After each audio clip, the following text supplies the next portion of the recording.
Olá, sejam todos bem-vindos a mais um episódio da série Deep Talk, Big Challenge for Deep Water Operation. No episódio de hoje, que é o primeiro de 2021, vamos falar sobre a transição energética, esse tema tão em vogue para a nossa indústria e a relação com a exploração das grandes reservas no Brasil. Onde estarão as oportunidades? Como é que fica a nossa cadeia de valor? O offshore wind é ou não é uma realidade? Então acompanhe, participe, pergunte, que esse é a nossa casa. Quero fazer um agradecimento especial a todos da audiência que está crescendo aqui a cada minuto. Quero agradecer a todos os palestrantes e ao nosso mediador pelo tempo aqui disponível. Antes de começar, eu gostaria de ratificar aqui que o Daniel Hiller, da Subsea 7, não pôde participar, mas está aqui conosco o Marcelo Xavier, vice-presidente da Subsea, muito bem representando a empresa.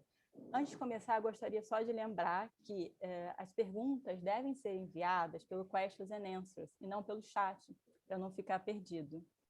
E quero aproveitar para fazer aqui um agradecimento especial à Elsevier, que é patrocinadora desta sessão.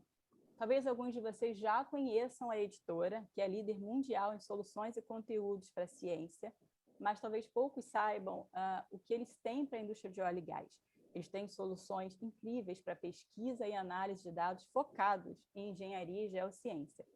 A sinergia deles com a Subsea veio justamente porque o mercado de óleo e gás é um dos maiores consumidores dessas soluções deles em âmbito mundial. E por isso estamos aqui juntos proporcionando essa discussão tão importante para a nossa indústria. Vou aproveitar e pedir a Cris ou a Mariela, que estão aqui conosco, para colocar no chat o link das plataformas digitais dele para que todos possam conhecer. Aproveitem e participem, então, dessa importante discussão. E passo a palavra agora para o nosso ilustríssimo moderador, Guilherme Sari, presidente do Sintenergia Rio Grande do Sul. Bom dia a todos, é uma grande honra, eu me sinto muito honrado realmente em poder participar e poder moderar esse importante painel com esses ilustríssimos palestrantes que vão participar. Vamos aprender muito aqui, né? Acho que todos nós. Agradeço a Fernanda Falcão pelo convite, agradeço também o convite da Subsea World Brasil Magazine, né, e falar, então, primeiramente, né, só vou me apresentar um pouco, né, e depois vou passar a palavra para os nossos palestrantes, né, acho que tem uns assuntos muito importantes para serem falados, mas falando um pouco da nossa entidade, né, o Sintenergia do Rio Grande do Sul é uma entidade, é um sindicato industrial de renováveis que atua no Rio Grande do Sul, nas principais fontes nesse sentido, né, solar, bioenergias, eólica, onshore e também, né, o mercado aí de offshore agora crescente, é o que a gente vai estar falando, e também do setor hídrico, né, principalmente nas pequenas hidrelétricas, né, são as PCHs e CGHs. A nossa entidade, ela busca criar realmente um ambiente favorável aí no mercado, né, de energia, obviamente focado em renováveis, né. Hoje somos 44 associados e com uma atuação muito forte, então nessa cadeia toda aí de fontes que foram faladas. Bom, o potencial eólico offshore, eu acho que é um dos assuntos que a gente vai estar falando no Rio Grande do Sul, ele tem uma condição muito interessante, né? Hoje são 100 giga, né, em estudo do Atlas Eólico, que foi feito em 2014, e a gente está fazendo uma atualização específica também para trabalhar a questão do offshore dentro dessa condição, né? O Rio Grande do Sul tem uma condição especial porque ele tem a questão mar, sim, forte, né, com uma grande potencial, né, junto à questão do nosso porto de Rio Grande, uma operação, né, importante, né, em potencial muito grande nessa região, mas também tem um potencial de lagoas, né? Acho que o Rio Grande do Sul tem uma especificidade, né, nesse sentido, porque tem grandes lagoas que ficam junto ao mar, né, com uma pequena península fazendo divisão, e hoje, por exemplo, a Lagoa dos Patos é a maior lagoa da América Latina, né, com 300 quilômetros de extensão por 60 quilômetros em alguns momentos de largura, ou seja, é uma grande lagoa dentro da nossa península ali, né, que tem uma divisão pequena por terra e já o mar, então tem um potencial interessante aí para ser falado. Também falando só rapidamente aqui da questão hoje da infraestrutura do Rio Grande do Sul, né, hoje uma infraestrutura com mais de 6 GB de infraestrutura de conexão disponível para estar conectando energia, a gente falando muito de energia, questão de conexão, né, margem de conexão, infraestrutura, né, linhas e subestações é uma questão muito importante para ser falado, um trabalho muito forte que se fez ao longo desses últimos anos, realmente para disponibilizar conexão para os diversos projetos de energia nesse sentido, né? Então, eu acho que a gente tem uma condição peculiar e por isso convido a todos, né, a gente a poder depois participar desse processo, tá? Mas sem mais delongas, eu quero fazer rapidamente uma apresentação, né, dos nossos palestrantes. Eu acho que é a parte, né, fundamental aí que a gente vai estar falando e depois fazendo as devidas perguntas. Mas vamos começar então falando do Márcio Félix, que está presente aqui no nosso webinar, né? Ele é o CEO da ENP, né? Energy Platform, e foi também secretário de Estado de Minas e Energia. Então, é muito prazer, Márcio, estar aí, né? Depois a gente vai estar falando diretamente. Também presente aqui, Rafael Tristão, que é o Head de Supply Chain da Equinor, que é uma empresa aí com mais de 20 anos de atuação no Brasil, né, em exploração de óleo e gás e renováveis, né, um ator global muito importante, né? Marcelo Xavier, né, hoje também presente, vice-presidente da Subsea 7 no Brasil, um EPCista aí de atuação global, né, então tem uma atuação muito forte em todos os continentes aí, então é uma empresa com forte atuação. E Leandro Arceu, que é o VP de Engenharia da Aker Solutions, também uma empresa, uma EPCista de atuação global, empresa aí centenária, né? Então a gente vai ter, eu acho que, bom, depois a gente vai falar um pouco, então, já antes de entrar diretamente nas perguntas, né, eu acho que tem um ponto importante aqui, né, para se falar da questão da transição energética. Eu acho que esse é um assunto importante, é um assunto que a gente vai estar discutindo. E falar em renováveis, né? Primeiramente, assim, a gente está analisando o que vem acontecendo, né, com a queda de preços das energias renováveis mundiais, né? É uma questão que já vem acontecendo, é global, né? Se a gente for falar a questão da solar, com quedas de até 80%, né, na sua origem até hoje, eólica onshore, né, 40%, eólica offshore, 30%, né, assim, falando em números globais, né, assim, nesse sentido, né. Eu acho que a gente tem hoje um futuro e sabe que os investimentos vão ser em renováveis, né, com diminuição da emissão de carbono, mas o caminho que a gente tem que trilhar. Eu acho que o caminho é uma construção, eu acho que está sendo feita. Eu acho que é um pouco do assunto que a gente vai trabalhar aqui nessa condição de transição energética, né? Falando também da questão dos PLs, né, dos projetos de leis que foram criados, né, no Brasil, primeiramente em 2017, né, na questão do PL 484, do senador Collor, né, da questão do pré-sal eólico, e posteriormente, né, e bem recentemente, na questão do PL já do 576, do senador Jean Paul Prats, né, para a gente fazer a regulamentação e autorização das instalações de projetos de geração na costa brasileira. Bom, aí entrando eólica, solar e de marés, né? Basicamente são esses os pontos, eu acho, que a gente tem a discutir. Falando ainda de transição energética, a questão: o Brasil, né, é um país de matriz altamente renovável. A gente sabe que ainda é uma base hidrelétrica, ainda com um pouco mais de 60% da nossa fonte, né, da nossa matriz é hídrica, mas sabemos que essa mudança vem acontecendo. As eólicas já atingiram aí 9%, biomassa 8%, e com uma condição de mudança em vista, né? Essas novas renováveis, tanto eólica como solar, com essa diminuição de preço, com essa alta competitividade entrando no processo, e toda essa condição hoje de estrutura e tecnologia que o Brasil já oferece na questão do óleo e gás, e dessa transição possível que a gente pode estar trabalhando. Falando também rapidamente aqui da agenda de descarbonização, né, do Acordo de Paris. Eu acho que é muito importante falar desse assunto, né, de 2015, né, o investimento das companhias em ESG, E, enfim, então eu acho que são assuntos que vão ser, que são importantes dentro desse processo de transição energética. E sem mais delongas, né, já para começar a conversar com os nossos palestrantes, né, que tem muita informação aí, muito conhecimento do setor, vamos partir para as perguntas, tá? Eu vou fazer 3 rodadas de perguntas com cada um deles, tá? E para serem trabalhadas, e depois vão ter as perguntas do público, tá? E fiquem então à vontade para estar preparando essas perguntas. Bom, vamos lá. Então, vamos começar com a primeira pergunta. Eu vou começar também falando com o Rafael Tristão, tá bem? Então, vamos falar do impacto direto da transição energética na exploração das grandes reservas de óleo e gás que ainda temos no Brasil então vamos começar a pergunta. Bom, Rafael Tristão, falando sobre as grandes reservas de óleo e gás no Brasil, como fica a posição da Equinor em relação aos grandes projetos offshore no Brasil? Podemos esperar a continuação dos investimentos? A ideia ainda é entrar em novos leilões nos próximos anos? Por favor, Rafael.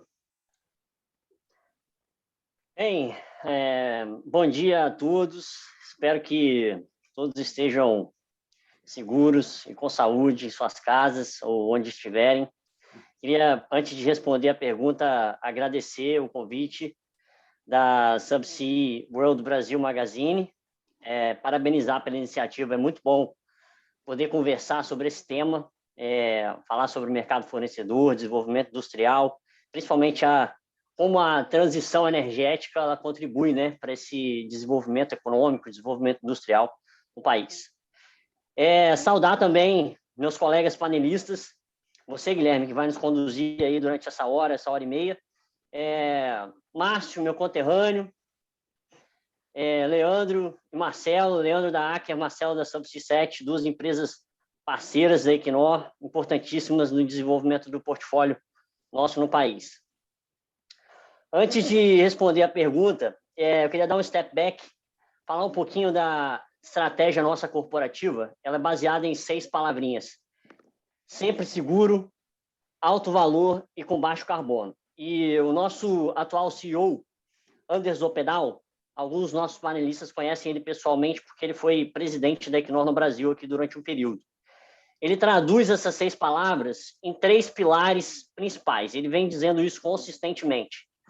O primeiro pilar é ser seletivo e criterioso no nosso portfólio de óleo e gás, principalmente com relação à exploração.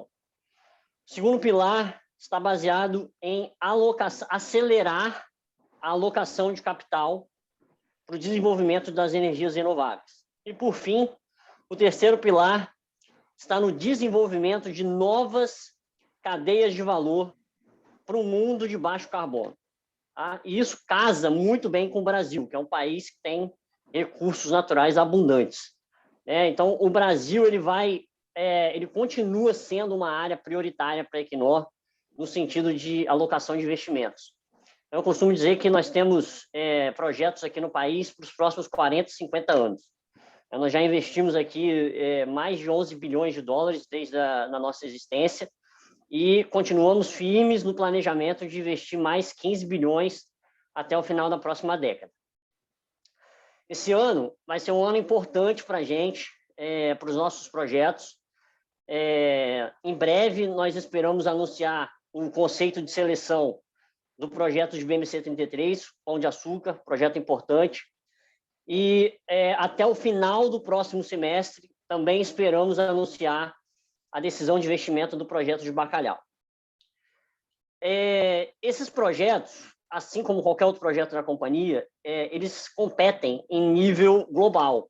Então, é muito importante que o Brasil, que o país, continue nessa trajetória de melhoria regulatória, honrando os contratos, segurança jurídica, que é tão falada.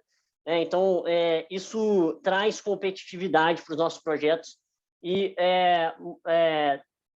permite, né, esses projetos são projetos que vão trazer muito desenvolvimento para o país econômico, geração de renda, geração de emprego, né, os famosos ripple effects, né, que a gente fala.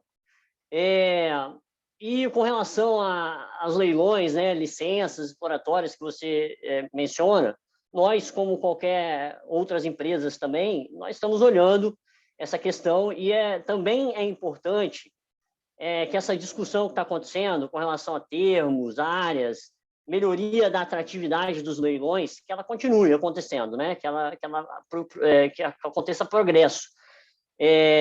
Porque isso é relevante. A parte do gás natural, que a gente está vendo aí no PL do gás natural, porque para que o Brasil possa aproveitar essa oportunidade única que ele tem dos recursos abundantes que ele possui e já destravar investimentos nessa área, né? Para a gente poder gerar desenvolvimento social, desenvolvimento econômico para o país. Por fim, eu queria concluir com a parte das energias renováveis, aí, que nós também está ativamente olhando esse segmento das energias renováveis. É um segmento que tem muita competição, mas é um segmento atrativo, né? E especificamente na parte do solar e também das energias da parte eólica offshore. Então, nós também estamos olhando essa área. Tá? É isso, Guilherme. Passo a palavra de novo para você. Obrigado. Maravilha. Obrigado, Rafael. Foi muito esclarecedor, tá? E muito importante aí, né, para a gente avaliar a questão dos investimentos no Brasil. Tá? Obrigado. Bom, vou passar agora a palavra para o Leandro Arceu, da Aker Solutions. Então, vou fazer a pergunta, na verdade, né? A Aker Solutions vem mudando o seu posicionamento estratégico na indústria mundial de energia e também fazendo a sua transição.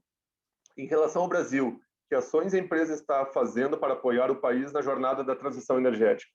Por favor, aí, a palavra é sua. Ok, Guilherme, muito obrigado pela pergunta.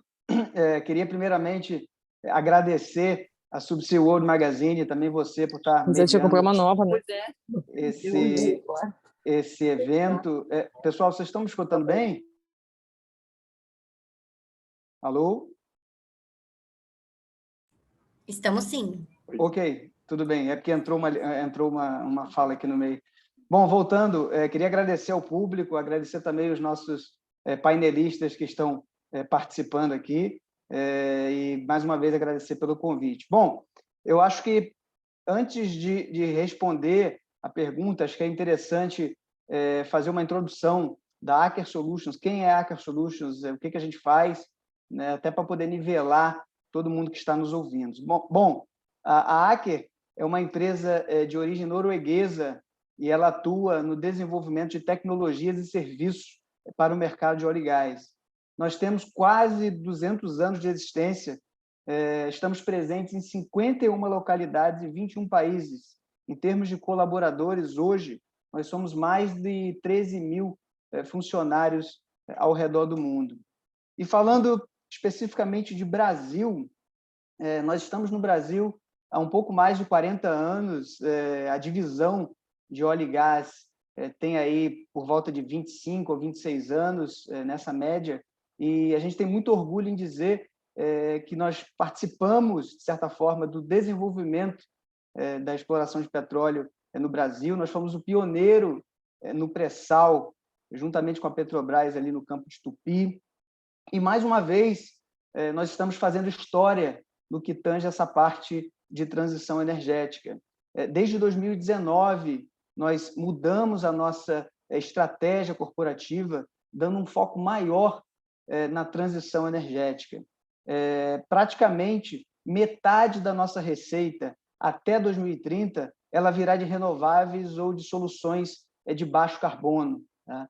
Então, juntamente com essa nova estratégia, nós tomamos a decisão de criar 2 novas unidades que vão atuar com essa finalidade, com foco na transição energética. A primeira unidade que foi criada, a primeira empresa, é a Aker Carbon Capture, que é uma empresa destinada a prover tecnologias para captura, armazenamento de carbono, né? A gente tem uma tecnologia chamada Just Catch, que resumidamente, é uma planta de processo compacta e modular para ser usada tanto em instalações offshore quanto em instalações onshore, não só na cadeia de óleo e gás, mas também em outras indústrias.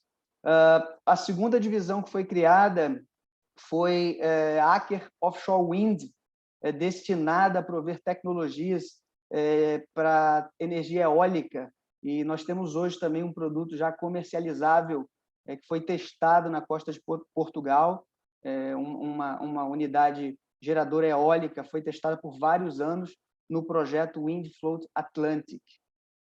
Falando especificamente do Brasil, a Aker ela vem desenvolvendo várias tecnologias com esse viés de redução de pegada de carbono. O primeiro deles, eu cito o desenvolvimento dos manifolds WAG da Petrobras. WAG vem de Water Alternate Gas Manifold, é um manifold submarino que ele permite a injeção tanto de água quanto de gás proveniente da separação do topside, tá? Então, esse manifold, esse gás, ele é separado no topside, no FPSO, e o manifold permite a injeção dele no reservatório, né, eliminando aí a possibilidade de colocar esses gases na atmosfera, né? Então, é uma tecnologia bastante interessante que a gente já entregou, inclusive, para o nosso cliente. Uma outra tecnologia que a gente acredita muito e a gente vem investindo fortemente aqui no Brasil é sobre a eletrificação dos sistemas.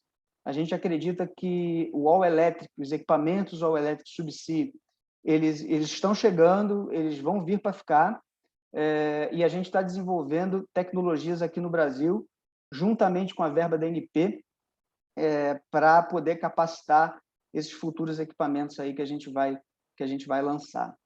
E para finalizar, em termos de tecnologia, nós estamos trabalhando no desenvolvimento do HISEP, que é uma tecnologia, um sistema de separação submarina e de bombeamento de gás, né? Ele separa e reinjeta o CO2, diferente do que eu falei anteriormente do WAG Manifold. Essa separação ela ocorre no fundo do mar. Então, é um sistema bastante impressionante e a gente vem trabalhando no desenvolvimento dele aqui no Brasil da forma conceitual, e a expectativa aí de chegar ao ITT logo, logo por parte da Petrobras.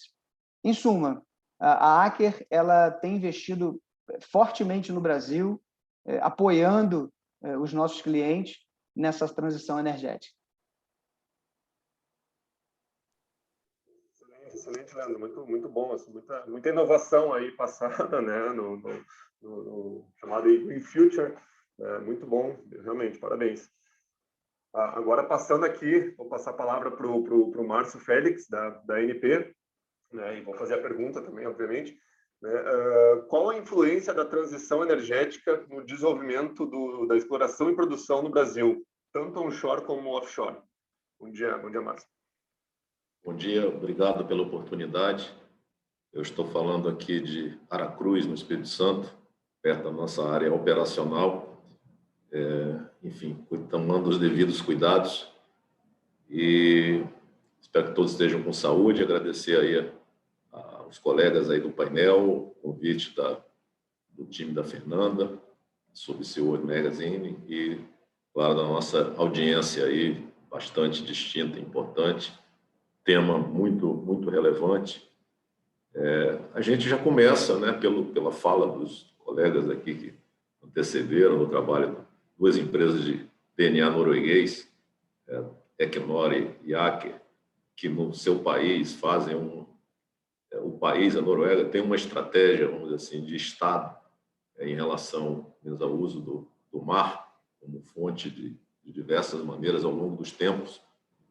Falar aqui dos vikings aqui, mas enfim, ao longo dos tempos, o mar sempre foi uma fonte seja de pesca, seja de navio de cruzeiro, tecnologia, subsea, enfim, uma série de coisas, e a gente então vai vivendo essa transição, cada país de uma forma, né? Nosso país aqui tem uma diversidade muito grande, tem uma matriz energética que também é diversa, matriz energética, se comparar com os países da OCDE, né, os países mais ricos, aí a gente tem cerca de 44% contra 14% da média deles em termos de energia renovável na matriz. Como você falou antes, aí, matriz elétrica, isso é muito mais ainda. Noruega é um país também que tem muita hidroeletricidade. Então, o Brasil tem muitas possibilidades e a gente precisa lidar com essa transição. Como que os recursos vão ficar, né? Por exemplo, a gente fala que transição energética é mais ou menos assim, acabar a era do petróleo, ter uma transição com gás e entrar nas diversas outras, de uma forma geral, simplificando. É isso que, ao longo dos tempos, vai acontecer. Ninguém sabe exatamente quando e como. As projeções que tinha, eu já que estou aqui com um tempo já de casa na área de energia, na área de petróleo e gás, bastante, na casa de 40 anos, então eu já vivi o futuro do pretérito, vamos dizer assim, e onde as projeções não aconteceram, seja de preço, seja de pico de oferta, agora o pico da demanda. Eu acho que tem mudanças na forma de utilizar os recursos. Então, hoje já se fala em parques eólicos offshore, de alguma maneira conectados com a indústria do petróleo, ou usando as tecnologias sob si. Isso aí, a Noruega está mostrando isso. Esses projetos de captura de carbono, que de uma maneira, o Leandro falou lá da divisão da ACC que foi criada agora, mas assim, o Brasil, sem fazer esse alarde, o HICEP, esse sistema de separação submarino, ele vai fazer isso, mas sem a gente dizer que está fazendo carbon capture. Então, o Brasil não faz propaganda, não, e até tem uma propaganda gratuita, vamos dizer, gratuita assim, não planejada, negativa em relação a algumas questões ambientais, algumas verdadeiras, alguns símbolos que a gente tem, como Pantanal e Amazônia, não precisa nem falar mais do que essas duas coisas, como que isso mexe com o planeta e com os brasileiros também, brasileiras. Então, a gente sente, né? Eu já vi empresas, assim, grandes empresas, falando assim, olha, daqui a X anos, só que esses X anos já quase se passaram, mas nós não vamos mais adquirir ativos de exploração no mar. Então, a gente entende que... e o mundo é muito diverso, né? 200 países aproximadamente, mais de 7 bilhões de pessoas. A gente tem, pelo menos, continentes, se a gente quiser simplificar. Então, no continente europeu, que também tem a sua diversidade, em linhas gerais, no lado ocidental, há uma aceleração dessa transição, mas a gente não vê a mesma coisa na Ásia ou, por outras razões, na África e Estados Unidos, que é um grande consumidor de energia do mundo, tem outra linha, está com nova gestão lá no país, que está colocando alguns princípios, mas isso vai oscilando ao longo do tempo.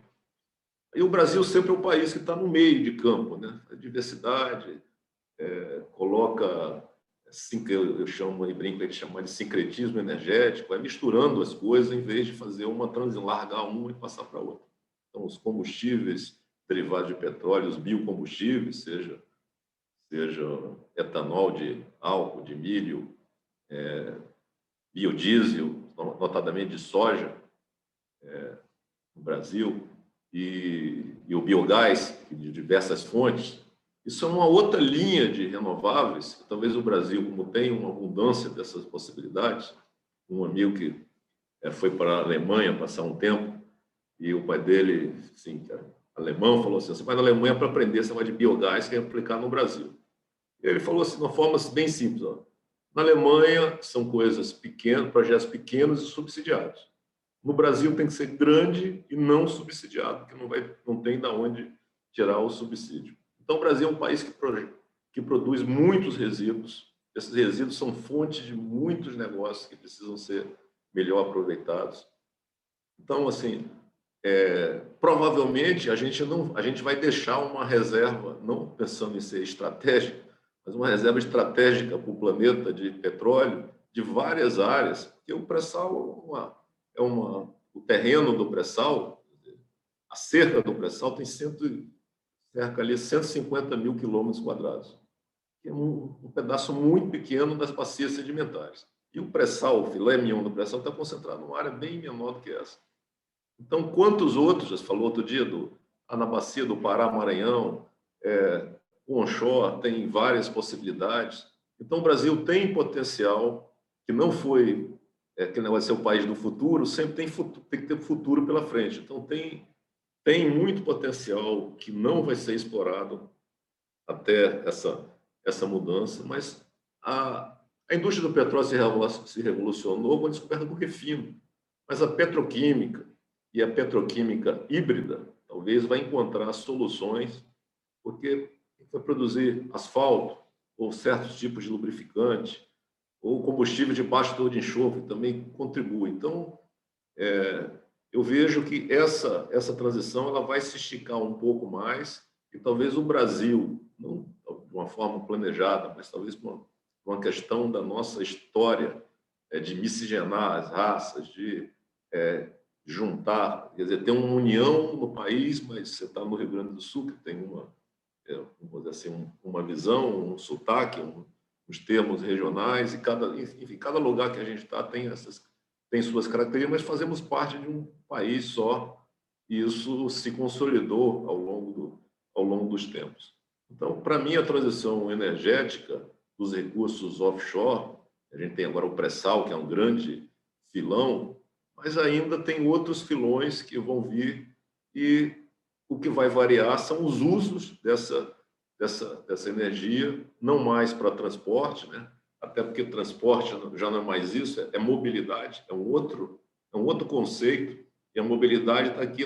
Como a gente se reunia um tempo atrás, a tecnologia até existia, mas a gente não usava essa tecnologia. Então, o efeito da pandemia causou também uma aceleração, que a gente está diminuindo o consumo de energia em transporte. Então, eu vejo que tem muita coisa pela frente aí. Maravilha. Obrigado, Márcio. Acho que foi uma aula, né, assim, para a gente, para os espectadores. Realmente, eu acho que tem um ponto aí que foi muito bem colocado, né? O Brasil realmente é um país continental. E é um país continental com um clima, de certa forma, favorável, se a gente for comparar com outros países, né, que têm uma dimensão continental também, né? E com um setor primário muito forte, né? Eu acho que foi esse um ponto que foi colocado aí, né? Setor primário muito forte, muito resíduo, muita derivação de produtos para ser usado no setor de energia. Então essa é uma condição importante, né? E a outra questão da questão das projeções, né? As projeções acho que funcionam que nem a pandemia, né? A gente também fizemos várias projeções, né? Ainda no ano passado, que acabaram não se confirmando. Concordo também com essa questão de mudanças e de momentos. Eu acho que a gente vai ter muita expectativa pela frente. Claro que um caminho está sendo trilhado. Eu acho que a gente já percebeu que o caminho dessa questão, especificamente da redução de carbono, da questão de renováveis, ele tá muito consolidado mundialmente, né? Mas a gente vai ter ainda essa questão de como trilhar bem isso em cada país, e cada nação, e cada gestor, né? Eu acho que foi também bem colocado, né? A questão dos Estados Unidos é um ponto particular nesse sentido, né? A diferença de gestão entre o Trump, né, e agora o Biden, né? Eu acho que tem uma questão importante, né? A gente talvez venha passar por isso ou não no Brasil, mas tem essas situações também importantes, e enfim, tá? Mas eu vou passar a palavra agora para, não menos importante, o Marcelo Xavier, está aí nos escutando. Nessa rodada ficou em último, mas depois a gente vai mudar, né? Vamos mudar essa questão. Marcelo, muito bom dia também, agradecer a participação aí e poder participar, né, em substituição ao Daniel também, mas com uma importância bastante relevante no processo. Marcelo, que é da Subsea 7. Então, em relação à redução de emissão de carbono, tá? Quais são as ações da Subsea 7 no mundo e em especial no Brasil? Por favor, a palavra é sua. Bom dia, Guilherme. Agradeço também a Subsea World Magazine pelo convite. Prazer estar aqui. E também cumprimentar os panelistas. Sempre bom reencontrar o Tristão, o Márcio, e conhecer o Leandro. É uma oportunidade da gente se conectar nesses dias tão difíceis. Então, espero que estejam todos bem também, e a nossa audiência esteja bem protegida e saudável. Eu acho que a gente tem que colocar também aqui alguns aspectos em perspectiva, né? A gente está olhando aqui para o painel numa discussão de quanto que essa agenda de transição energética impacta as reservas, os nossos recursos offshore. E eu acho que a gente tem que voltar também para uma discussão a respeito de transição, né? Então, talvez seja uma palavra um tanto quanto óbvia, né, que diz que a gente está aqui passando por um momento de mudança, mas que muito acaba sendo interpretado como uma mudança muito repentina, que na verdade não é, né? Então, olhar para o portfólio de oportunidades que existem no Brasil, né, e colocar isso dentro de um balanço que é importante, né, para o desenvolvimento do país, é importante para garantir prosperidade, garantir também industrialização, precisa ter esse caráter de que é um elemento que vai maturar ao longo do tempo e certamente tudo aquilo que a gente tem de reserva relacionado ao óleo e gás tem um potencial de classe mundial para investimentos imediato, né? Então, queria fazer essa observação antes de responder,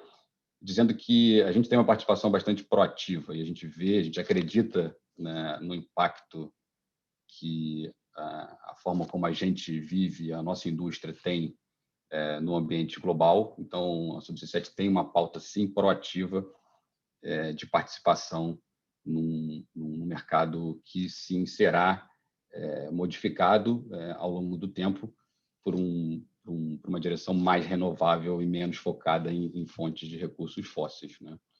Então, globalmente, a gente lançou uma estratégia que a gente chama da nossa Visão 2025, que é dividida em dois grandes temas. O primeiro tema, o campo do futuro, que é também otimizar todas essas infraestruturas das grandes operadoras e de todas aquelas que entendem o ambiente marítimo como um ambiente de negócios para explorar ali os seus campos e as suas reservas de hidrocarboneto.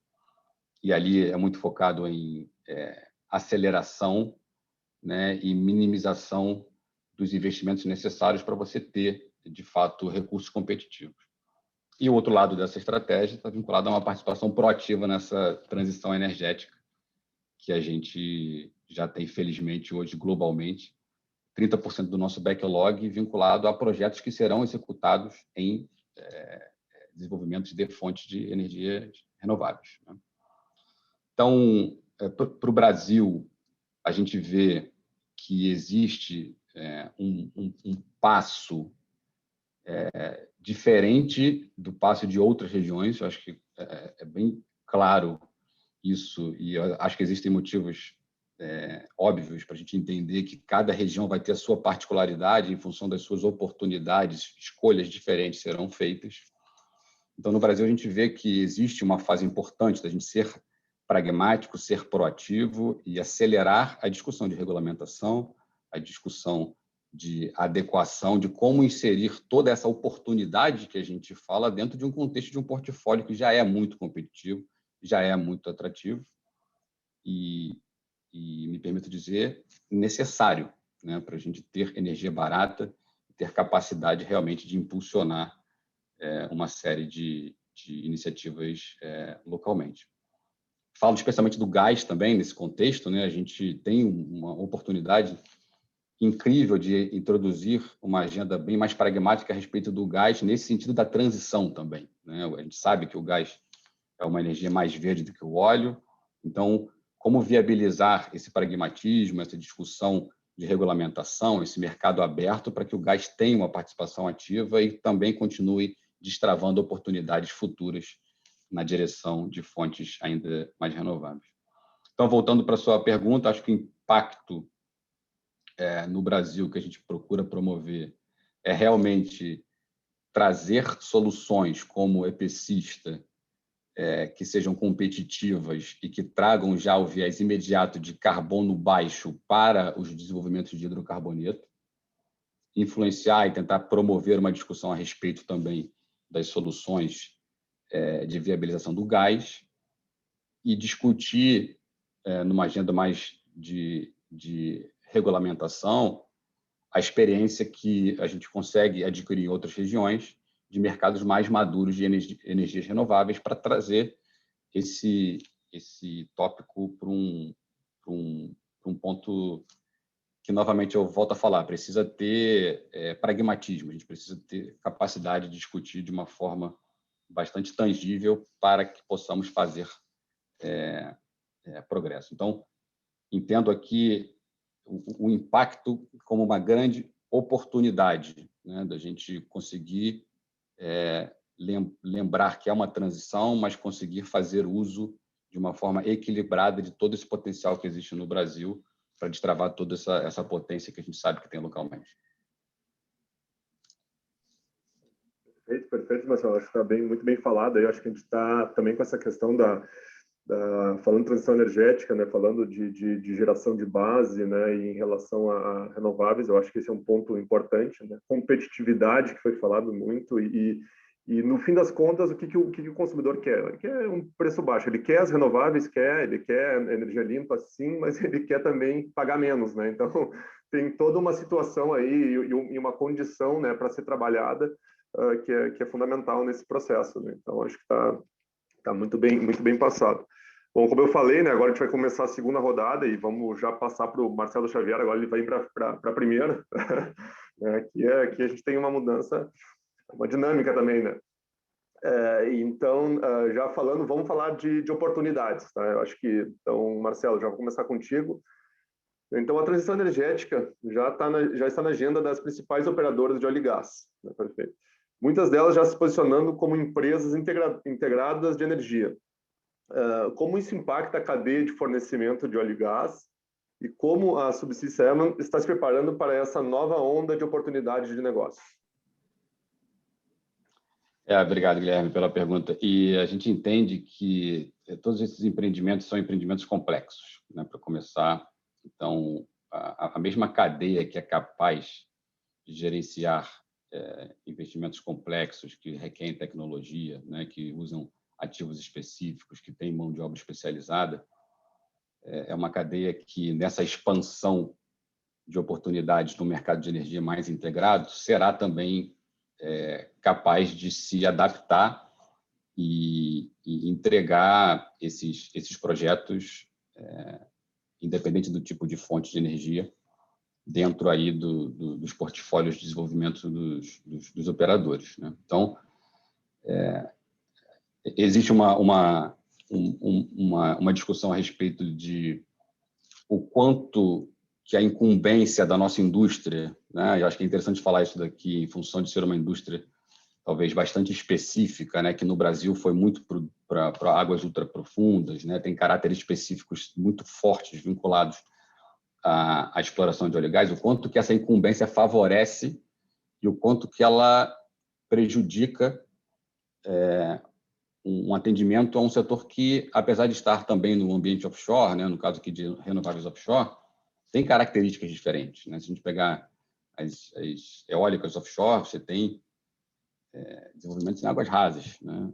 Apesar do objetivo de fazer todo esse desenvolvimento também em eólicas flutuantes, hoje o grande mercado no mundo é de eólicas onshore, eólicas offshore rasa, né? Então, um trabalho bem próximo de um trabalho mais convencional da nossa indústria. Você não precisa ir a 3.000 metros de profundidade, você não precisa fazer grandes estudos de reservatório, você não precisa de grandes robôs e grandes tecnologias para instalar uma fundação e uma eólica próximo da costa, né? Então, a gente saber que o desenvolvimento de tecnologia tem que ser adaptável, né, a essa nova realidade, sem que a gente traga a história do óleo e gás, que tem boas razões por ser também muito controlada em função dos riscos ambientais, em função de todas as exposições que a gente tem, mas se adaptar, se renovar, né? Inovar em soluções que vão trazer o que é fundamental para os operadores, que é a competitividade. Se o retorno não existe para esses investimentos, fica muito difícil que ele siga em frente sem um subsídio, sem um incentivo que, quanto menor ele seja, mais fácil ele vai ser impulsionado pela natureza do negócio, né? Então, acho que as oportunidades se amplificam novamente. Eu acho que a cadeia tem oportunidade de trazer essa capacidade de gerenciar projetos complexos, embarcar imediatamente nos projetos de renováveis offshore, mas queria trazer esse desafio também de que não é uma simples aplicação da capacidade que a cadeia já desenvolveu, passa também por uma adequação. A indústria de utilities ela é diferente da indústria de óleo e gás. Isso é uma discussão que a gente vem tendo para realmente olhar para o que é o diferenciador para essa indústria de utilidades, né? Como é que é o volume, qual é o aspecto realmente que traz diferencial e não simplesmente embarcar aquela tecnologia que a gente soube desenvolver bem aí nas últimas décadas. Perfeito. Acho que foi muito esclarecedor, né, Marcelo, né? Porque realmente assim o público em geral, né, e até alguns, né, não tão geral, mais especializados, acham que a transição ela é natural, né? Uma transição natural, óleo e gás para offshore, né, para eólico offshore. E não é. Acho que está muito bem colocado, né? Tem toda uma mudança aí a ser realizada, né, e processos que não são exatamente iguais e tem que ser adaptados, né? Então, acho que isso é muito bem colocado. Obrigado, Marcelo. Eu já vou passar agora a palavra para o Leandro. Tá? Vamos fazer uma pergunta, né? E em cima dessa questão ainda da transição energética, né? A tua opinião, né? A opinião da Aker Solutions, como os fornecedores podem se preparar para as oportunidades que surgirão com a transição? Acha que será possível absorver a cadeia de suppliers, mão de obras e tecnologias que hoje são aplicadas no óleo e gás? Por favor, Leandro, a palavra é tua. Obrigado, Guilherme. Excelente pergunta. Eu vejo que sim, acho que é possível sim absorver a mão de obra e também a cadeia de fornecedores, mas eu digo que é fundamental que os fornecedores se preparem desenvolvendo tecnologias ou se juntando com empresas que detêm tecnologias relacionadas à transição energética, né?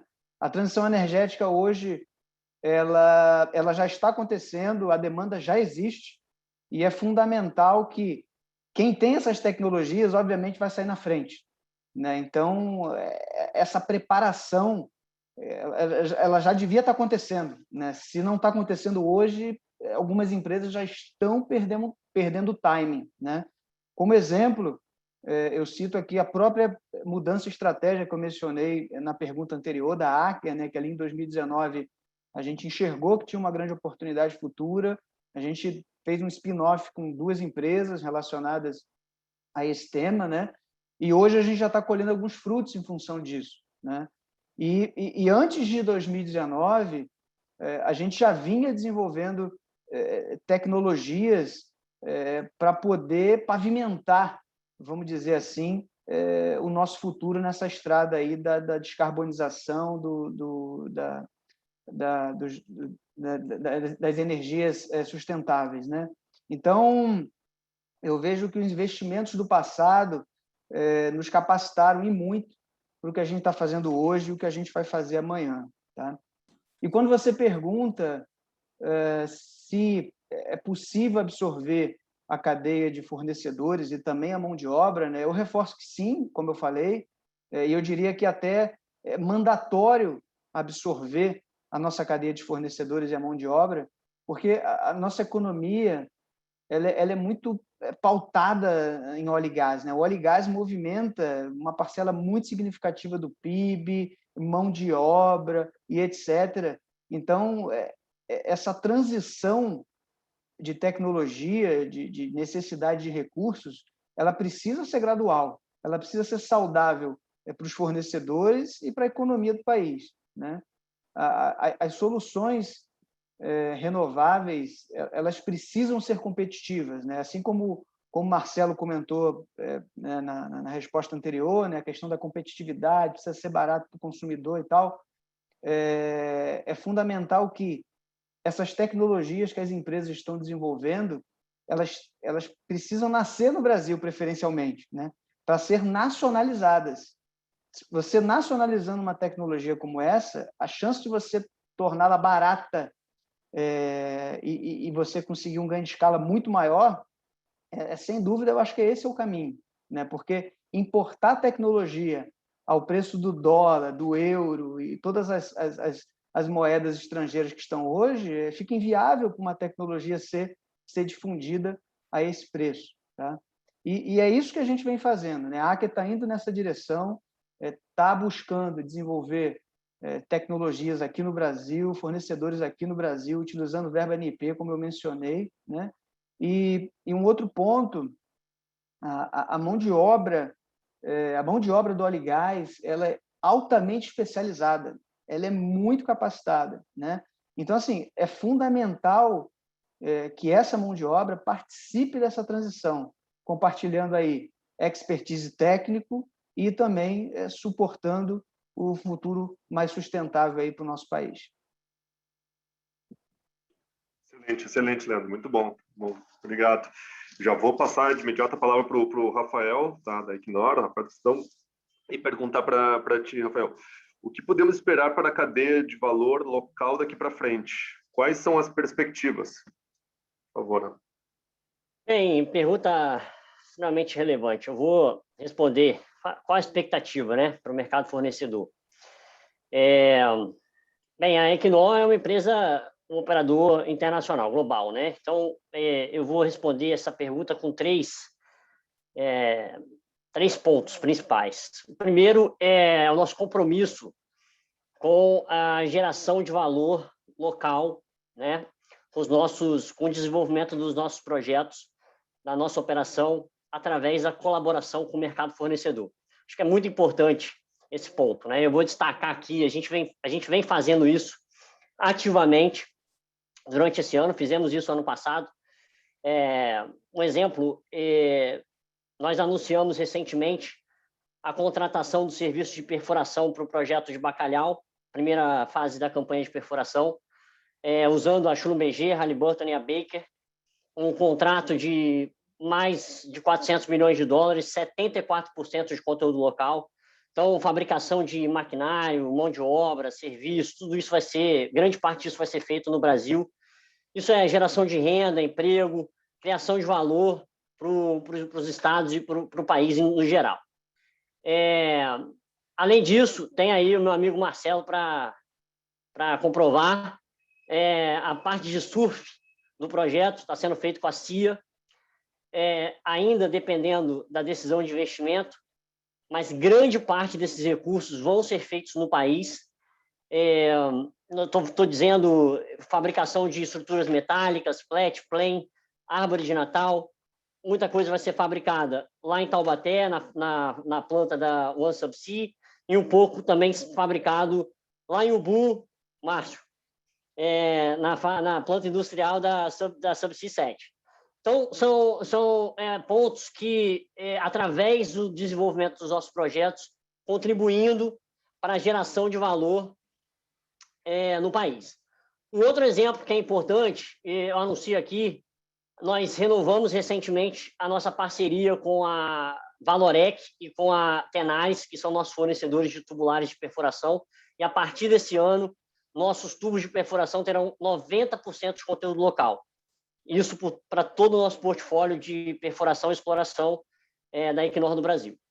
Então, isso deixa a gente bastante orgulhoso, porque mostra que, através da colaboração do nosso time local com as estratégias globais, sendo uma empresa internacional, nós estamos criando valor, trazendo geração de emprego e renda para o país. O segundo ponto que eu posso ressaltar é também o nosso compromisso de, na medida do possível, usar o nosso portfólio de projetos também internacional da Noruega e outras partes do mundo para também estimular o mercado local. E aí tem o meu amigo Leandro, para dar o exemplo da Aker Solutions, que fez isso muito bem. Recentemente nós demos o award para o projeto de Breidablik, na Noruega, onde a Aker Solutions anunciou que vai fabricar 23 dessas árvores de Natal na fábrica de Curitiba, lá no Paraná, uma fábrica top class também. Isso também significa o quê? Que estamos usando o nosso portfólio internacional colaborando com os fornecedores locais, gerando também valor através do nosso portfólio. Então, é outro compromisso importante que a Equinor tem com o país. E, por fim, eu queria destacar a Equinor utiliza a transição energética e o nosso compromisso com a redução e a nossa contribuição para um mundo de baixo carbono para usar o mercado fornecedor local para prover essas soluções tecnológicas que foram mencionadas aqui pela Aker, pelo Marcelo também, da Subsea 7. Ou seja, como nós vamos utilizar o mercado para fornecer essas soluções tecnológicas. Mas meu ponto aqui para vocês é o seguinte, não só nas energias renováveis, mas como nós vamos continuar a produzir óleo e gás de forma mais eficiente. Porque nós precisamos disso. Né? Como o Marcelo bem mencionou, isso é uma transição. Então, nós ainda vamos produzir óleo e gás. Então, como nós fazemos isso de forma mais eficiente? Tem 2 exemplos aqui. De forma pioneira no Bacalhau, nós vamos usar a tecnologia de geração de energia do ciclo combinado. Né? São 2 turbinas de geração de energia. A primeira é de biodiesel e a segunda é de vapor. Então, a exaustão, a combustão da geração de biodiesel ela é reaproveitada na turbina de vapor, sendo mais eficiente e emitindo menos CO2. Né? De forma pioneira, isso vai ser utilizado no Bacalhau. Além disso, atualmente, estamos no mercado com a procura de 2 PSVs, barcos de apoio, e colocamos uma opção para barcos híbridos ou com possível instalação de bateria. Ou seja, são formas tecnológicas para sermos mais eficientes na produção de óleo e gás. Tá? Então, são esses pontos que eu gostaria de mencionar, expectativas para o mercado fornecedor. Obrigado, Guilherme. Excelente, eu acho que bem colocado, né? É transição, não é mudança completa, né? Acho que está muito bem colocado. Acho que respondeu também o Leandro. E já na questão da nacionalização também, né? Acho que é um ponto importante. E já passando a palavra para o Márcio, né? nessa rodada aqui, né? Que ficou por último, depois a gente dá uma buscada aqui, Márcio. O Márcio da INP. Para todas as oportunidades se concretizarem, é necessário ainda muito desenvolvimento no setor. Em sua opinião, quais são as condições técnicas e políticas necessárias ao desenvolvimento, operação e gestão de empreendimentos de energias renováveis, como o caso da offshore no Brasil, que ainda precisam ser destravadas? A palavra é sua. Bom, obrigado, Guilherme. Vou dizer aqui, eu não sei o autor, certamente não sou eu, mas o caminho se faz caminhando. Então, a gente tem empreendedores aí, que estão até no painel, que estão trabalhando para licenciar parques eólicos offshore no Brasil e, vamos dizer assim, tem outros, como se estivesse havendo quase um loteamento já do mar, uma ocupação do mar com esses projetos, os pontos mais favoráveis. E, como foi mencionado aqui, você mencionou no início, há 2 projetos de 2 senadores, né? O mais antigo do senador Fernando Collor e mais recentemente do senador Jean Paul Prats, que é uma pessoa que se dedicou uma parte da vida lá no Rio Grande do Norte à energia eólica, e o Rio Grande do Norte se tornou um dos maiores parques eólicos do país e também sempre começou a pensar no offshore como uma coisa natural. Então, eu acho que não pode esperar o momento certo, que nem fazer um gol. Às vezes, uma fração de segundo, já o momento passou. Então, os parques, o Brasil teve um crescimento super expressivo em relação à energia eólica. O offshore ainda não começou, mas está no limiar de começar. Mas o Brasil já tem uma matriz elétrica aí de quase 10% de energia eólica. A energia solar também vem com força. A eletrificação tem vários caminhos também das frotas. Então, essa ainda não é uma solução pacificada, mas os carros híbridos já estão aí. Experiência de montadoras internacionais no Brasil de veículo célula de combustível, usando o etanol, usando uma solução que não demande infraestrutura de instalações elétricas Brasil afora, que seria um custo muito grande, demoraria a transição. Então, eu vejo uma diversidade e que as condições regulatórias, eu tive a oportunidade de trabalhar no governo federal durante 3 anos e lidei com várias situações, eu aprendi, através de um ministro, que a lei ela é feita depois que vai consolidar alguma coisa. Você criar uma lei mas sendo uma lei, para criar uma coisa nova, isso tem um desafio muito grande, porque você não tem certezas e a lei acaba engessando. Talvez seja melhor começar com uma medida infralegal. Então, essa discussão agora que está mais forte em relação a subsídios e custo, estocagem, enfim, de como é que isso caminha. Importante que a discussão está acontecendo, mas eu acho que precisa caminhar um pouco. Então, muito salutar que, posso citar aí que a Equinor, que é público, a Equinor está licenciando um parque eólico offshore no litoral do Rio e aqui no litoral no sul do litoral do Espírito Santo. Então, uma posição bastante privilegiada, que está com a mesma pegada, o mesmo footprint que o óleo e gás.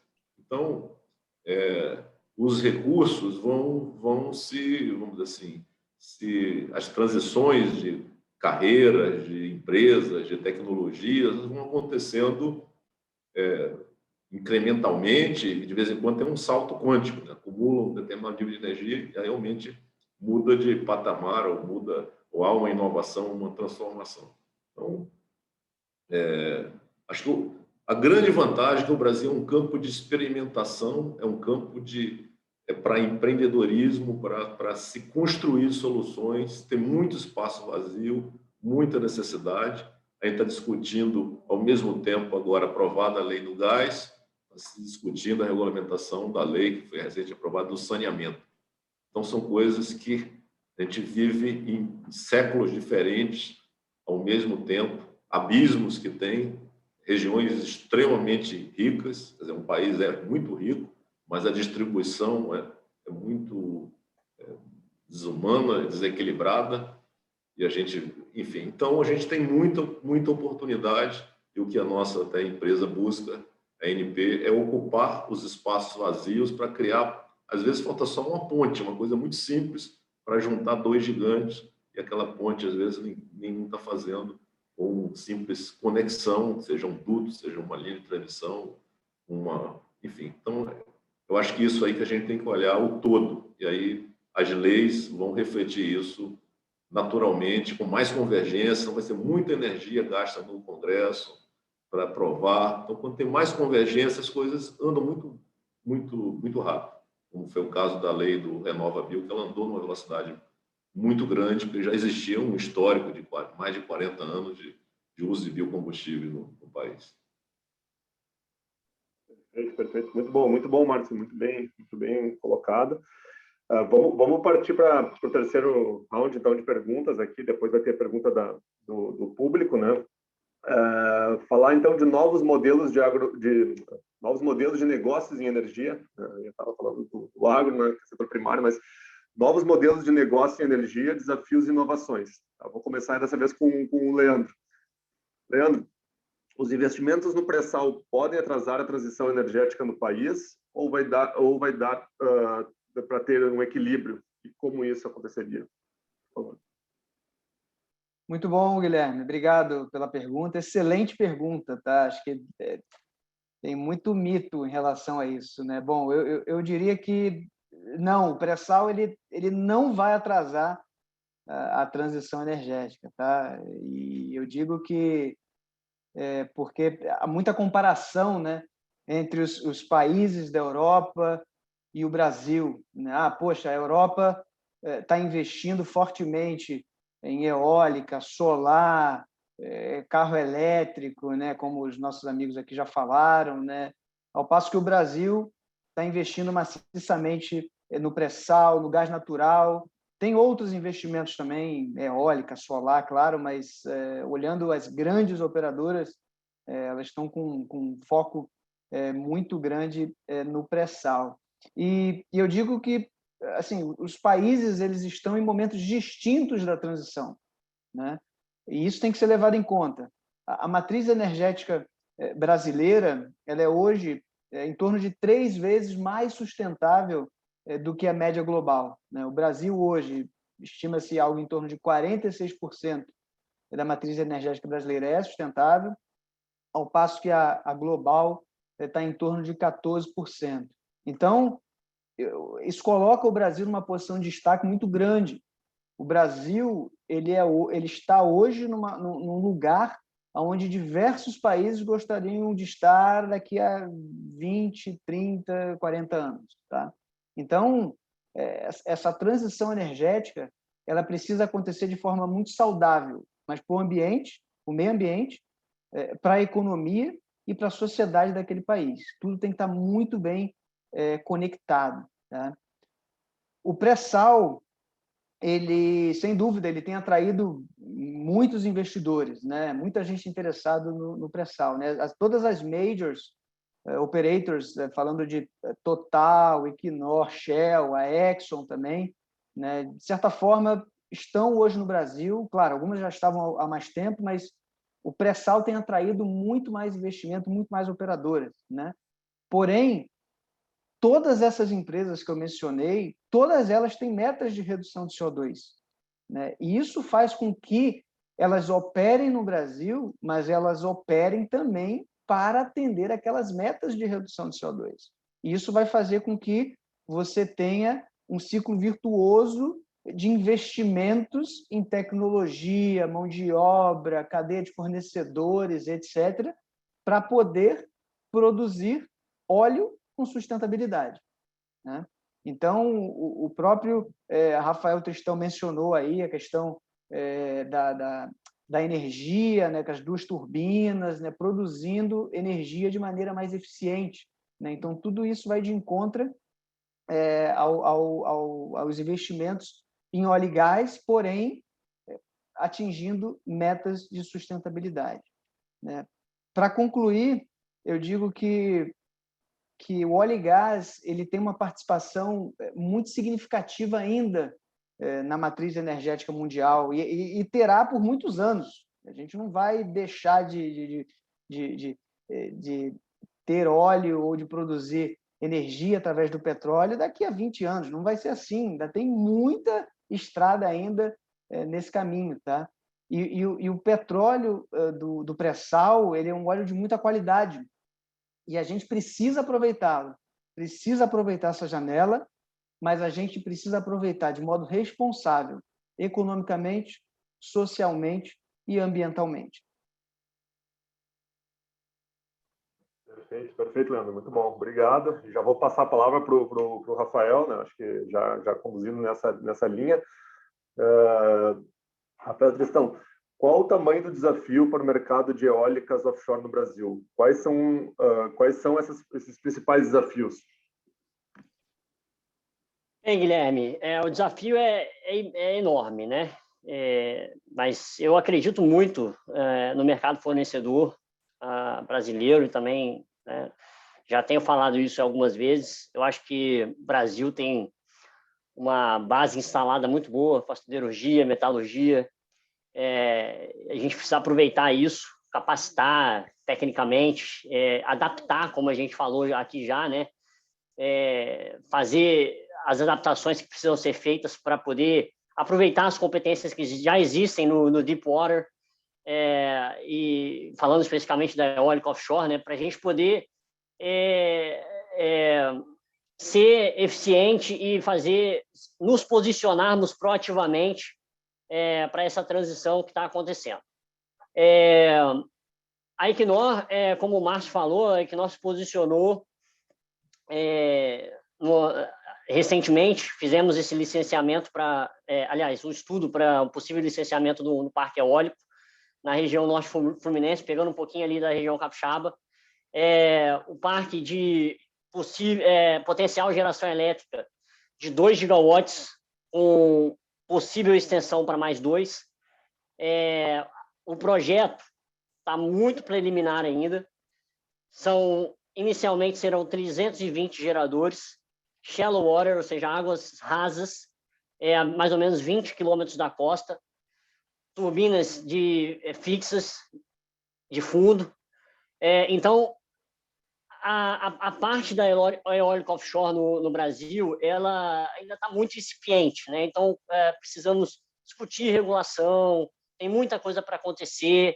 Então, está muito preliminar essa questão da eólica offshore. A Equinor tem olhado com muito carinho, claro, mas precisamos esperar que o progresso aconteça ao longo desse período para que a gente possa movimentar os investimentos e faça progresso de forma mais concreta nesse projeto. Tá? Eu acho que, para a Equinor, a eólica offshore faz muito sentido por conta justamente desse know-how que a empresa tem na perfuração offshore, no conhecimento tecnológico. A empresa gosta de aproveitar esse conhecimento todo, trazer toda essa competência que nós já temos também para a eólica offshore. Então, faz sentido para a gente nesse sentido, mas precisa ser competitivo, precisa fazer sentido no ponto de vista econômico também, né? Então, eu acho que é relevante mencionar esse ponto, tá? E, sem dúvida, o mercado fornecedor local pode ajudar muito. Tem desafios na parte de infraestrutura, na parte logística, que é algo que dá tem potencial de destravar muito investimento. A parte logística é uma parte importante na instalação, no comissionamento das turbinas. Então, acho que o mercado pode se posicionar proativamente, o famoso early engagement, que a gente gosta de falar, né? Então, pode se posicionar proativamente para se preparar para suportar as operadoras nesses projetos, nesse portfólio, tá? Perfeito, Rafael, muito bom. Já vou passar a palavra aqui para o Márcio, da NP. No Brasil, hoje, possuímos biocombustíveis, usinas eólicas onshore e vários licenciamentos para offshore, muito gás no pré-sal, hidrelétricas, ativos de energia solar, combustíveis sintéticos, etc. Mas como conseguir estabelecer sinergia entre essas fontes? Como criar modelo integrador e inovador de negócios? Obrigado, Guilherme. Eu acho que eu sou suspeito para falar aqui, então desconta a minha parte, mas assim, eu acho que o evento está indo muito bem, acho que muito suave, mostrando como é que a transição feita com seriedade, com responsabilidade, mas com prudência também. Então, acho que é isso, essa visão pelo lado da indústria do petróleo e gás. A nossa proposta, né, nossa empresa foi criada há um ano atrás, exatamente uma semana antes de começar essa onda aí de lockdowns aí que voltamos novamente. A ideia foi construir uma plataforma de energia, uma integração de ecossistemas. São pequenas observações, né? Eu estou vendo aí ao seu lado, tem um mapa do Rio Grande do Sul, você já falou da Lagoa dos Patos, já falou daquela península ali, de uma série de coisas. Mas esse mapa é para uma leitura de alguns públicos. Se tivesse o mapa do Rio Grande do Sul para ainda o pessoal da energia elétrica, você vê as hidrelétricas, linhas de transmissão, vai ter isso, aquilo. Se fosse para o pessoal de petróleo e gás, ia ter os gasodutos, o que. Então, cada um enxerga aquilo que trabalha, o que lida no dia a dia.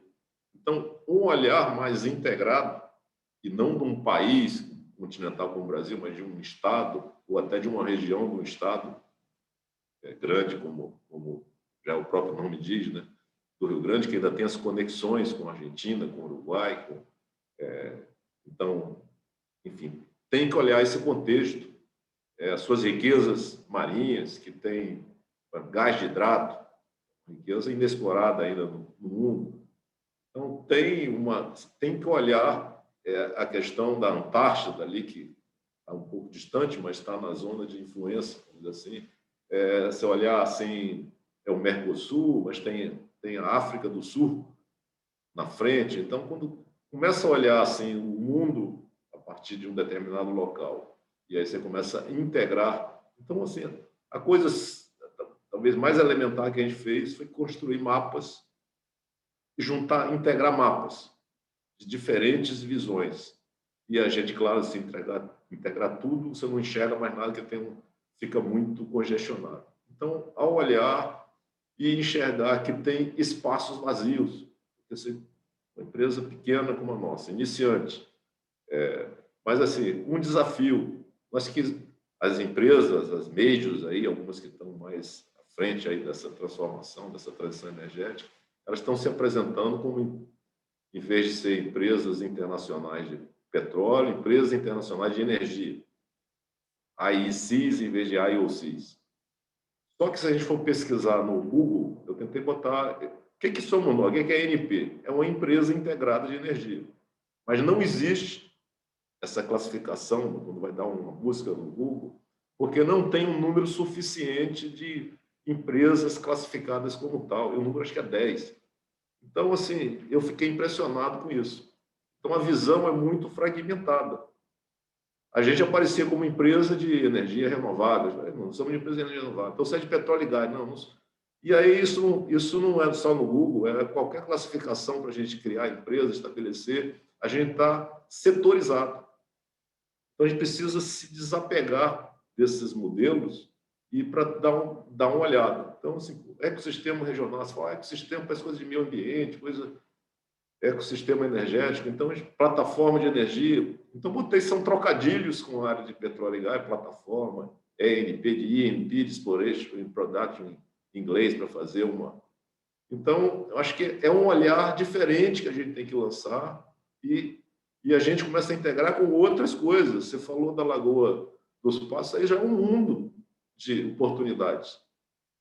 Aí vem energia, outros tipos de energia, outros usos. Então, você cria um ecossistema que a energia é só uma das partes.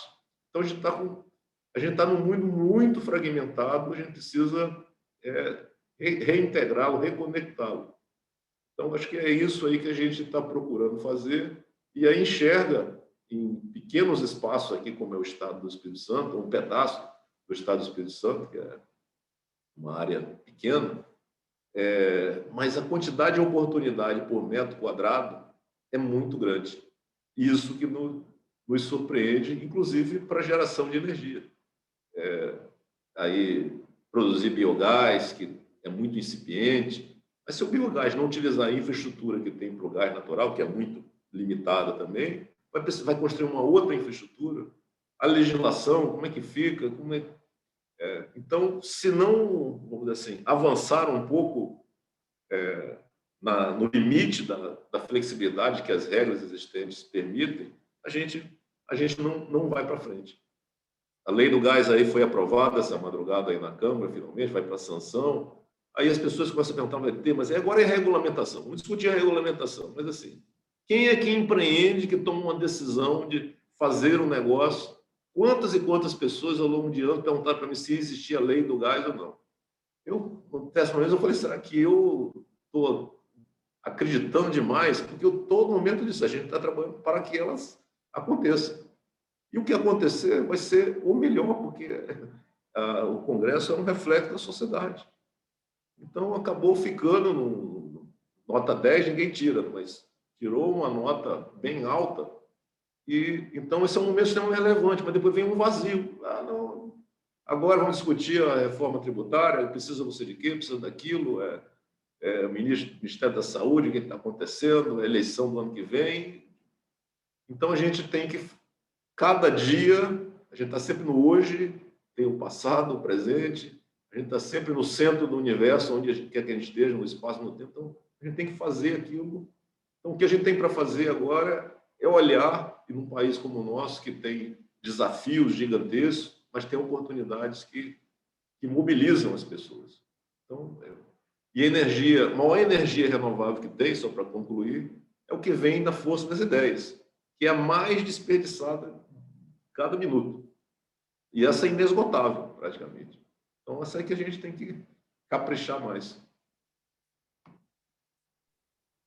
Perfeito. Excelente explanação, Márcio. E já passando aqui a palavra para o Marcelo Xavier, aqui também, no adiantado da hora, aqui para fechar, tá? Então, esses rounds, depois só fazer umas perguntas rápidas para o pessoal.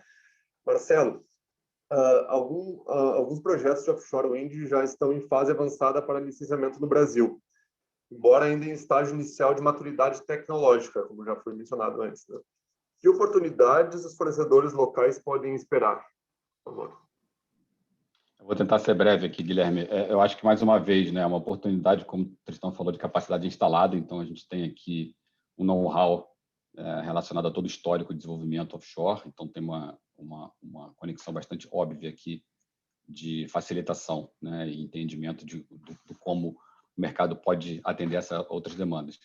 Mas volto para o ponto do Márcio e o ponto que eu falei a respeito de pragmatismo, e temos um plano, temos convergências desses planos para monitorarmos progressos, termos indicadores, né?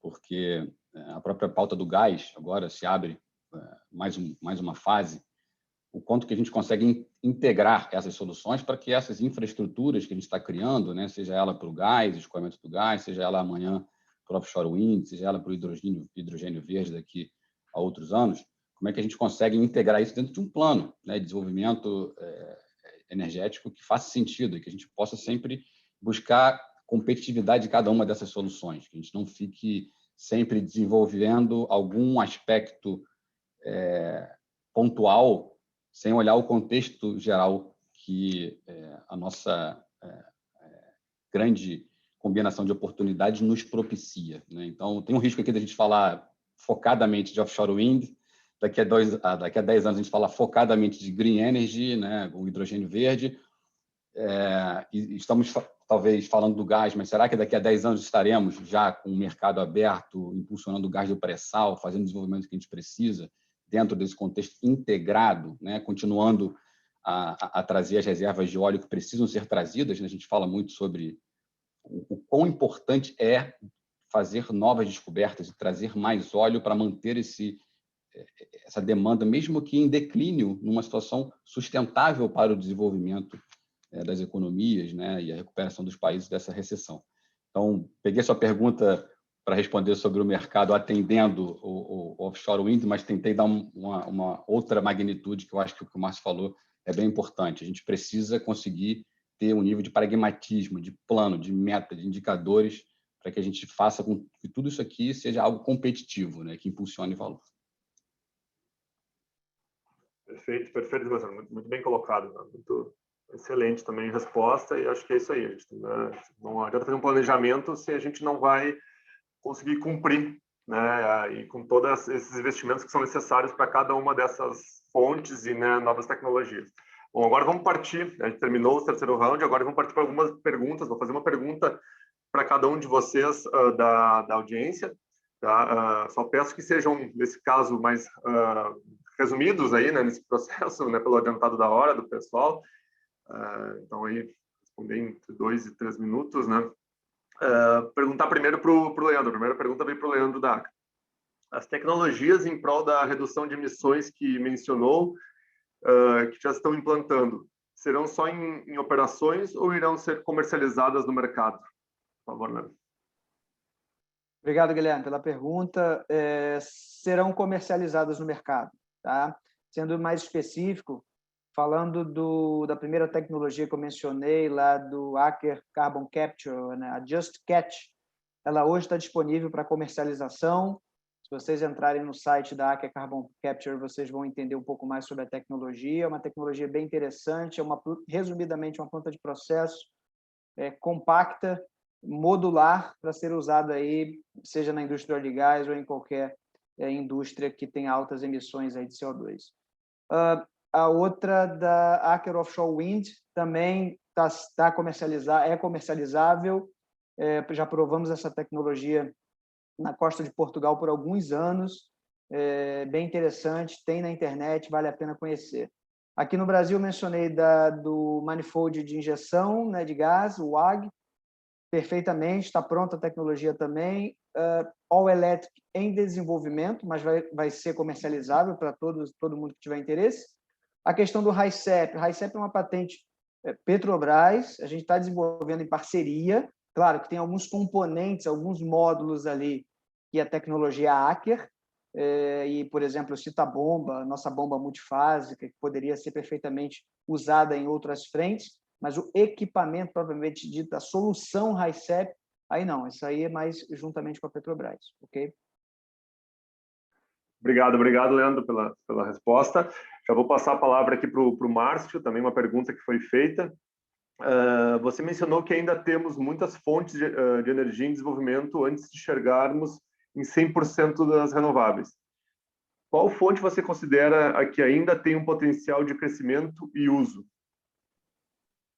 Bem, assim parece até que é o dia certo para fazer a pergunta, porque a gente está iniciando uma década de ouro do gás.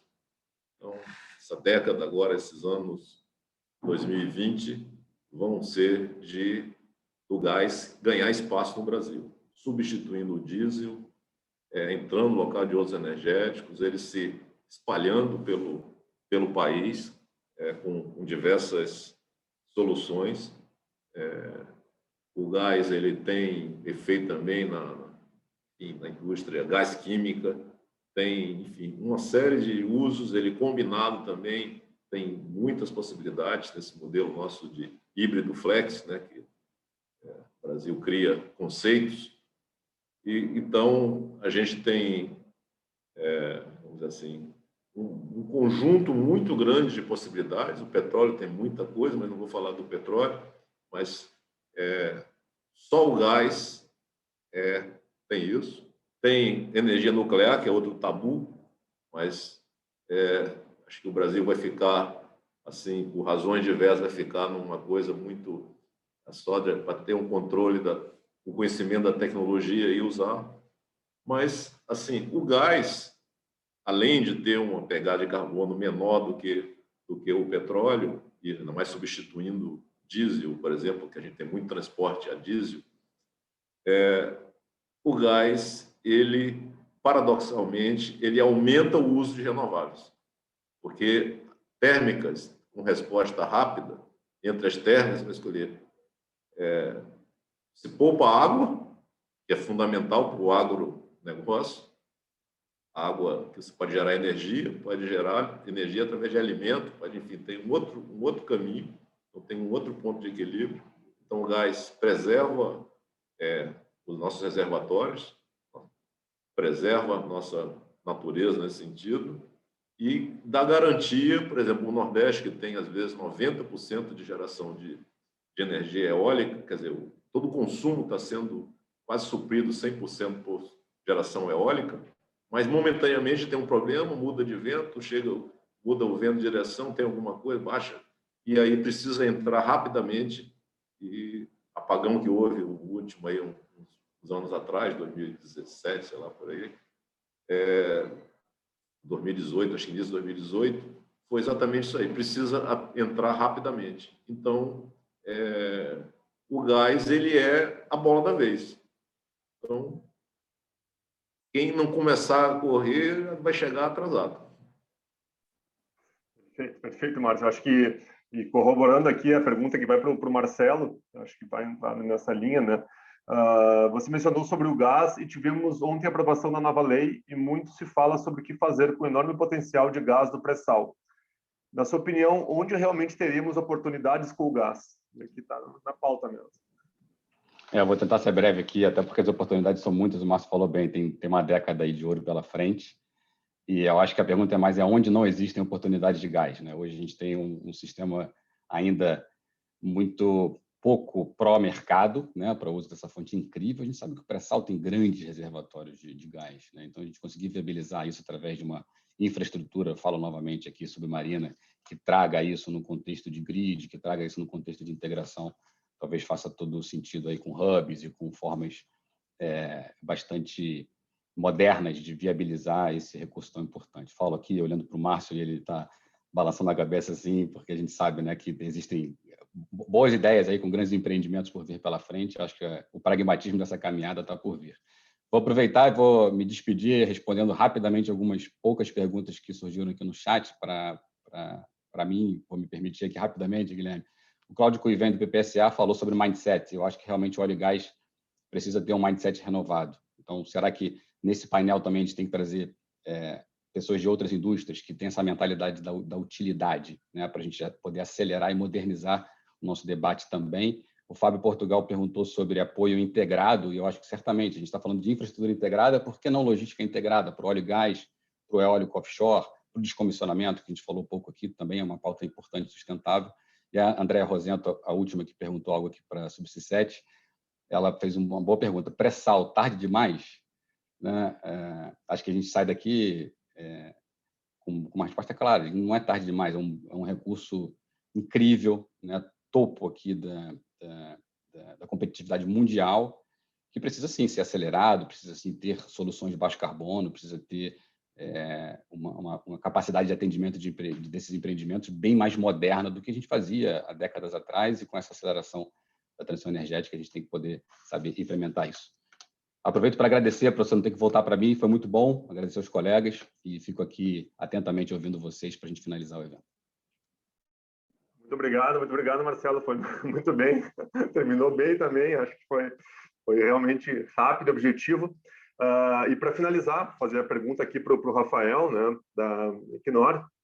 Se a Equinor compartilha da meta de emissão zero até 2050. A palavra é sua, Rafael. Obrigado, Guilherme. Sim, nós acreditamos fortemente nessa meta de ser uma empresa de energia net zero em 2050. Nós já somos líder no nosso peer group com relação a emissões de CO2 e também de metano.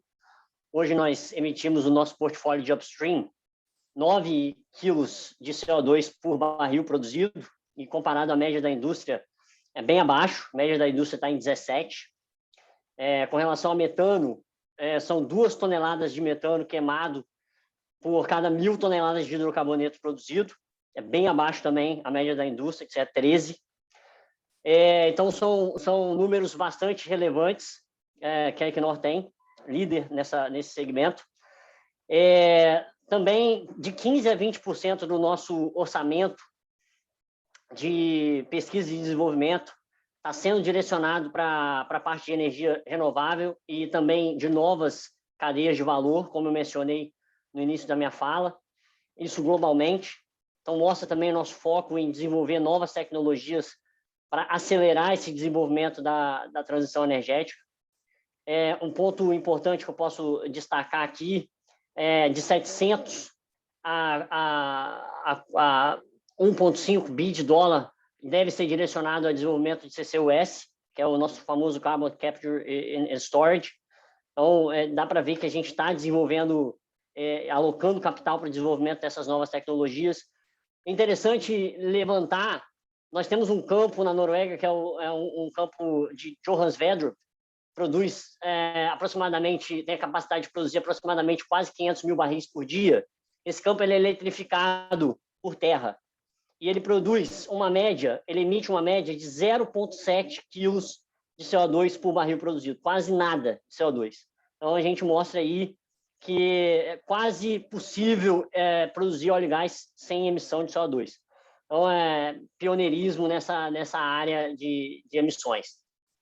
Trazendo um pouco para a realidade Brasil, nós temos algumas iniciativas importantes no campo de Peregrino, como eu já mencionei, no campo de Bacalhau, com o ciclo combinado. Nós vamos agora com a plataforma C do campo de Peregrino diminuir o consumo de diesel, trocar pelo consumo de gás natural, assim sendo mais eficiente. Então, temos aí o processo dos barcos de apoio que eu mencionei. Então, estamos procurando ser mais eficientes também na produção de óleo e gás no Brasil.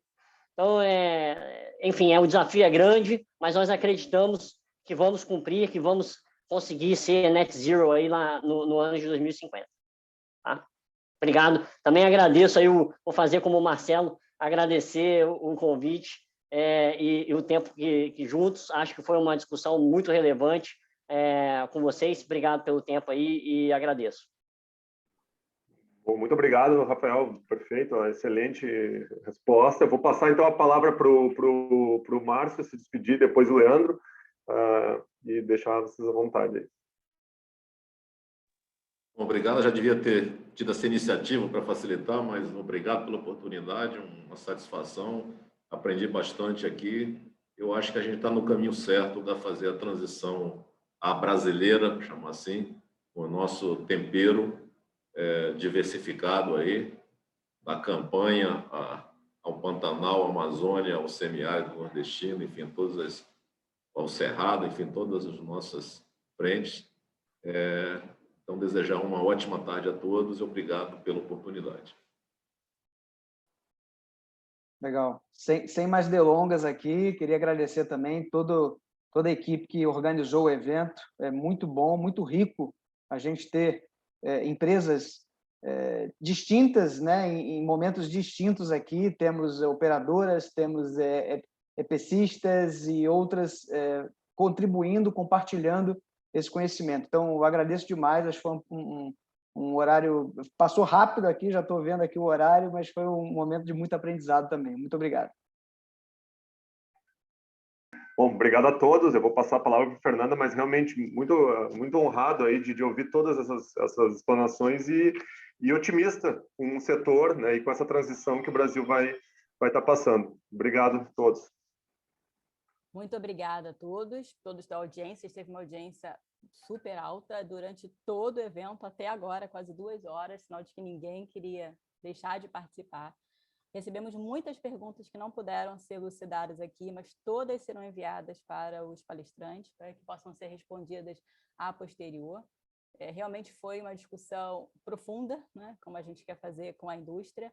E fiquem ligados nos próximos temas, nos próximos webinars. Essa é uma série promovida pela Zoom Out Comunicação, pela Subsea World Brasil Magazine e com patrocínio especial da Iosevi, que estará junto conosco nos próximos webinars esse ano. Obrigado e até a próxima. Cris, acho que pode desligar.